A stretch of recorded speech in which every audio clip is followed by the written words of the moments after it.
अखिलेश जी, बहुत थक तो रहे होंगे, चुनाव चल रहा है इस समय, लगातार पक्ष रैली करके लौटे हैं। ये चुनाव पिछले चुनाव से कुछ अलग लग रहा है आपको? ये पिछले चुनाव से इसलिए अलग है कि जनता इस बार चुनाव लड़ रही है। समाजवादी पार्टी उनके साथ खड़ी है और गठबंधन उनके साथ है। जनता परिवर्तन चाहती है और जनता ने मन बनाया है कि जिस सरकार ने किसानों के साथ धोखा किया, उनका हर वादा जुमला निकला, उनके यहाँ तक विज्ञापन झूठे हैं। उत्तर प्रदेश का नौजवान परेशान है और बड़े बड़े सपने दिखाए।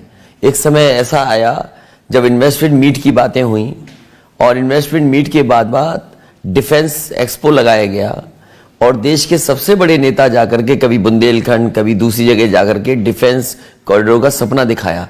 लेकिन जनता जब हकीकत देख रही है सामने कुछ नहीं उन्होंने पाया। इसीलिए मैं कहना चाहता हूं कि इस सरकार का हर वादा जुमला निकला, इनका विज्ञापन झूठा है और जनता ये मान गई है कि भारतीय जनता पार्टी से ज्यादा बड़ा झूठ, अच्छा झूठ कोई दल नहीं बोल सकता। ये लोग परेशान इसलिए हैं कि आप थोड़े से इमोशनल हो जाते थे जब ये पिच पे बॉल फेंकते थे, आप उस बैटिंग करने आ जाते थे। इस बार जो उनकी जो सबसे प्रिय पिच है उस पर आप फंस नहीं रहे हैं। नहीं, भारतीय जनता पार्टी को ये मानना चाहिए कि अपने संकल्प पत्र को पलट के देखना चाहिए। इन्होंने सबसे बड़ा वादा किया था किसानों की आय दोगुनी करने का। आज किसान जानना चाहता है कि आय दोगुनी हुई कि नहीं हुई। किसानों का गन्ने का भुगतान समय पर हो जाए। पूरा पहला फेज सेकंड फेज ने उड़ा करके रख दिया इनको, क्योंकि गन्ने का भुगतान नहीं कर पाए।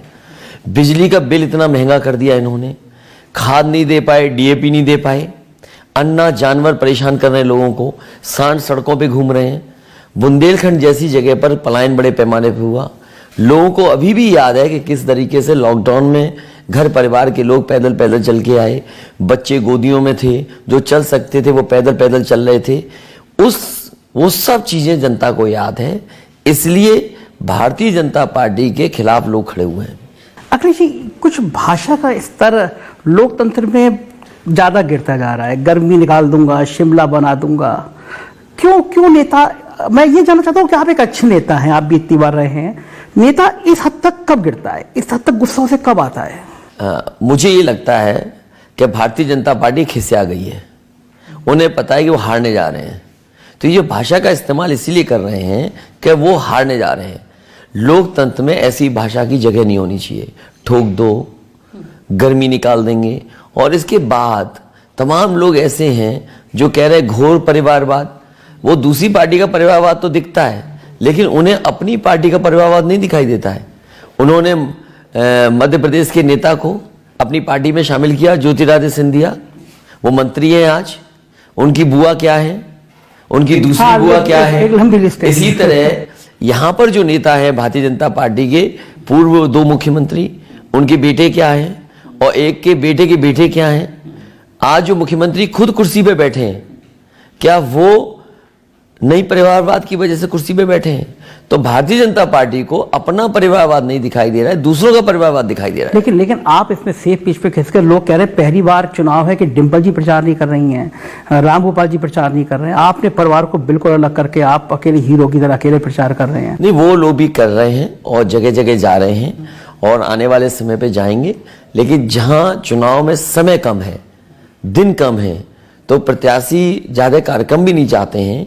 कम कार्यक्रम में ही वो लोग अपना पूरा प्रचार करे ले रहे हैं। इसलिए मैं समझता हूं जब समय कम है तो बहुत ज्यादा हम प्रत्याशियों को डिस्टर्ब नहीं कर रहे हैं। हाँ, लेकिन इस बार लोग ये भी कह रहे हैं कि इस बार फ्री हैंड अखिलेश यादव है, कोई किसी का दबाव नहीं अखिलेश यादव के ऊपर। फ्री हैंड तो मैं पहले भी था, लेकिन इस बार क्योंकि डे 1 से हम लोगों को चुनाव तैयारी से लेकर के, वर्कर्स को ट्रेनिंग से लेकर के, मैनिफेस्टो को लेकर के हम लोग काम करते आए हैं, इसलिए शायद लोगों को लग रहा होगा कि इस बार फ्री हैंड है। अच्छा, एक चीज लोग समझना चाहते हैं कि ये जो मुद्दे हैं, खासतौर से पुरानी पेंशन, कौन थिंक टैंक कौन है, ये कहां से आया है ये? क्योंकि ये मुद्दा बड़ा असर डाल रहा है, जो लोग बूथ पे हैं वो असर डाल रहा है, तो ये ख्याल कहां से आया? ये समय समय पर कर्मचारी संगठन के लोग मुझे मिले और उन्होंने मुझे ये बात रखी कि पुरानी पेंशन बहाल होनी चाहिए। और उसके लिए मैं संगठन के तमाम लोगों से मिला, जिसमें हरकिशोर तिवारी जी थे और अटेवा के दूसरे लोग भी थे, जिन्होंने ये मांग रखी पुरानी पेंशन बहाल हो। बाकायदा उनके साथ मैं बैठा।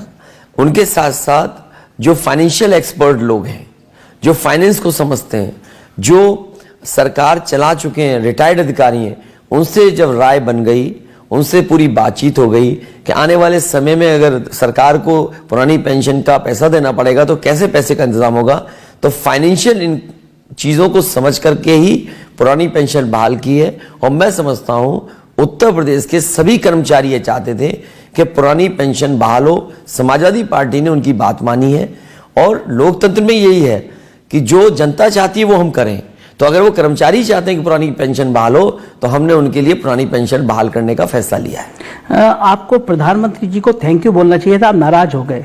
साइकिल का जितना प्रचार आप नहीं कर पाए, प्रधानमंत्री ने उतना किया और आप नाराज थे उनकी। नहीं, मैं नाराज नहीं था, और मैं नाराज इसलिए नहीं था कि प्रधानमंत्री जी साइकिल को लेकर चिंतित इसलिए हैं क्योंकि वो जानते हैं कि साइकिल इस बार उन्हें हराने जा रही है। और वो जो साइकिल के बारे में उन्होंने कहा, वो अपनी नाकामी पे वोट मांग रहे हैं। कम से कम उन्हें ये बताना चाहिए था सरकार किसकी थी, मुख्यमंत्री कौन था, वहां का होम मिनिस्टर कौन था, और जब होम मिनिस्टर था तो आखिरकार इतनी बड़ी घटना कैसे हो गई। तो वो अपनी नाकामी ही बता रहे थे। बाद में उन्हें रियलाइज हुआ कि वो अपनी नाकामी बता रहे हैं, तो दोबारा उन्होंने साइकिल का नाम नहीं लिया। हाँ, आपने इतना डरा दिया ना ट्रोल करके। अखिलेश, ये जो हमला करते हैं आपके ऊपर, वो सबसे बड़ा ये करते हैं कि कानून व्यवस्था, समाजवादी पार्टी की सरकार आती है तो कानून व्यवस्था खराब हो जाती है, मुद्दा बनाते हैं, बार बार मुद्दा बनाते हैं। तो क्या लग रहा है ये मीडिया भी इस बात को मुद्दा क्यों बना देती है? भारतीय जनता पार्टी की कोशिश रही है कि एक धारणा बन जाए कि समाजवादी सरकार जब जब आती है तो कानून व्यवस्था खराब होती है। भारतीय जनता पार्टी को कम से कम ये बताना चाहिए, हाथरस जैसी बेटी के साथ जो घटना उसके साथ हुई, अगर सही समय पर इलाज मिल जाता तो शायद वो जिंदा होती। और परिवार के लोग चाहते थे कि दाह संस्कार उनके सामने हो, लेकिन पुलिस और सरकार मिलकर के उस परिवार को आखिरी सम्मान भी नहीं देने दिया। इसी लखनऊ में मल्टीनेशनल कंपनी में काम करने वाला एक अधिकारी, उसको गोली से उड़ा दिया गया, पुलिस ने उड़ा दिया। इसी तरह गोरखपुर में एक उद्योगपति कारोबारी जो कानपुर का था, वहां कारोबार के लिए और अपने घूमने के लिए आया, पुलिस ने इतना पीटा कि वो जान चली गई। और आपको याद होगा जो डीएम थे और जो पुलिस के कप्तान थे वो एफआईआर नहीं लिख रहे थे। जब समाजवादी पार्टी ने उस परिवार का सहयोग किया, मदद की, तब जाकर के एफआईआर दर्ज हुई। आज उत्तर प्रदेश में एक आईपीएस फरार है, आईपीएस का कोई नहीं बोल रहा। और क्या मुख्यमंत्री जी की नॉलेज में नहीं होगा कि आईपीएस फरार है? गोरखपुर में आपने डीएम की बात करी, कुंभ में आपने भी किया था, हमें तो याद नहीं आ रहा घोटाले वाली बात। मजेदार बात यह है कि ये इसका ब्रांड था कुंभ में जो घोटाला कैग की रिपोर्ट आई, और जो मेलाधिकारी थे वो गोरखपुर के डीएम हैं। जब कभी भी जांच होगी कुंभ की, बहुत सारे लोगों ने समय समय पर कागज दिए, जिसमें वकील हैं और लोग हैं या एनजीओ चलाते हैं। आप पाएंगे कि सबसे बड़ा घोटाला कुंभ में सरकार भारतीय जनता पार्टी ने किया। और कुंभ में क्यों? आप अयोध्या जैसी जगह जहां भगवान श्री राम के लिए मंदिर बनना था, कोई खिलाफ नहीं है। सुप्रीम कोर्ट के फैसले के बाद किसी की हैसियत नहीं है कि वो मंदिर को रोक दे। लेकिन घोटाला किसने किया? पहले तो जो मुआवजा जमीन का मिलना चाहिए था लोगों को वो नहीं दिया गया, जबरदस्ती उन पर मुकदमे लिखे गए। हम तमाम लोगों को जानते हैं जो सरयू में कूद गए और जनेऊ की कसम खाई कि हम नई जमीन देंगे, लेकिन जबरदस्ती बना करके जमीन ले ली गई।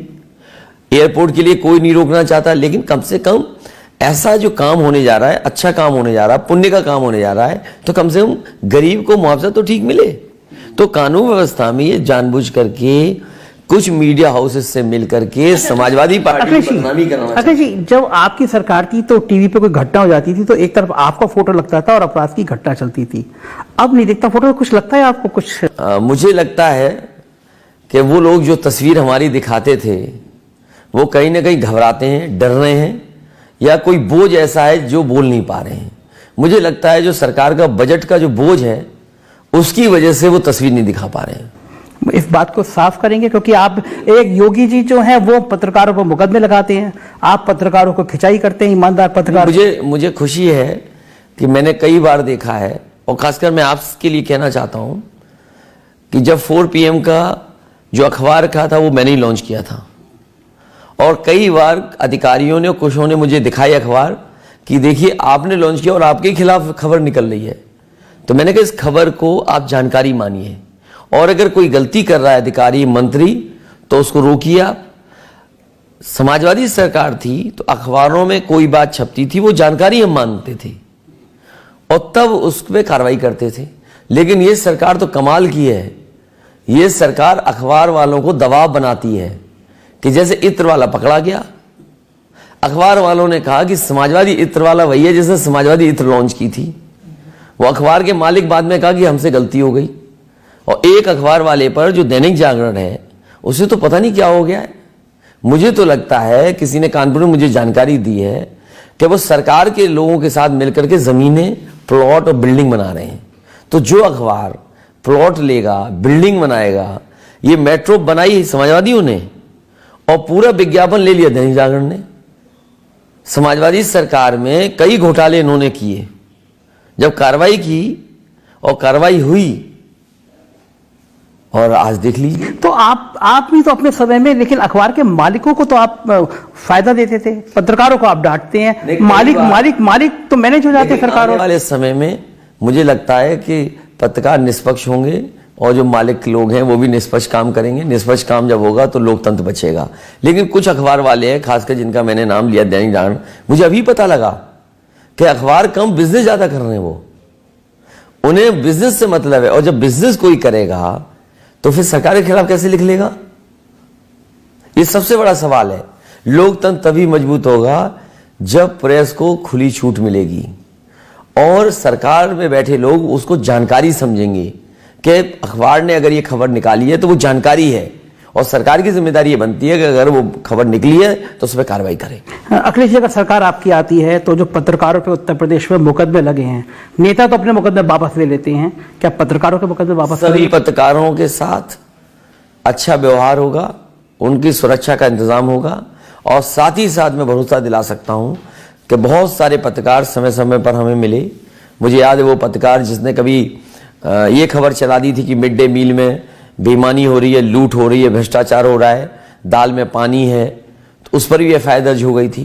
और बहुत सारी खबरें आती हैं कि कई जगह पत्रकारों को परेशान करने के लिए या उन पर दबाव बनाने के लिए या उनके अपनी मनमर्जी की खबर चलवाने के लिए उन पर एफआईआर दर्ज होती हैं। सरकार बनेगी तो ऐसे जितने झूठे मुकदमे लगे हैं समाजवादी सरकार में वो पत्रकारों के ऊपर से हटाए जाएंगे। एक चीज और, लेकिन जो अफसर ये मुकदमे लगाते हैं, सुना है वो अफसर आजकल आपकी तरफ भी आने लगे हैं, मैसेज करने लगे हैं आपको। अफसर किसी के नहीं होते हैं, अफसर सरकार के होते हैं।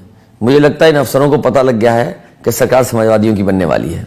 अखिलेश जी, कल लखनऊ में चुनाव है, लखनऊ में जितने काम नजर आते हैं, तारीफ नहीं करनी चाहिए इंटरव्यू में किसी भी नेता की, लेकिन जनेश्वर मिश्रा पार्क हो, IT सेल हो, JPNIC हो, कैंसर हो, 101 नंबर हो, आपकी सरकार, आपकी पार्टी ब्रांड ही नहीं कर पाती है, लोगों को ये मैसेज ही नहीं कर पाती कि मेट्रो आपने चलाई है, उन्होंने चलाई है, वो लोग कामयाब हो जाते हैं। तो कहीं कमजोरी है आपकी, आप बता कर ही पा रहे लखनऊ को कि किसने हो?